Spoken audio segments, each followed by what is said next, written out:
สายอันเป็นศิษยานุศิษย์ของพระครูบาย่างเท้าเข้าสู่พระวิหารหลวงขอให้พ่อแม่ศรัทธาส่งเสียงแท้ต้องสรรเสริญสาธุเพื่อการต้อนรับกับพระครูบาตอนนี้พระครูบากำลังนั่งเสลียมนะครับกำลังจะโวนเข้ามาสู่ที่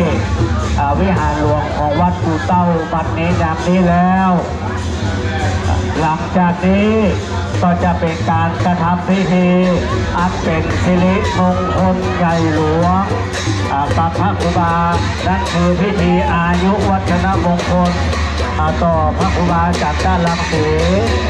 ก็แม่ศรัทธาครับทางด้านทิศใต้ของวิหารหลวงเต็มและอาคับไปด้วยเหล่าบรรดาศิษยานุศิษย์บอกว่าจะนิสาใดตอนนี้ที่นั่งข้างวิหารหลวงเต็มรถ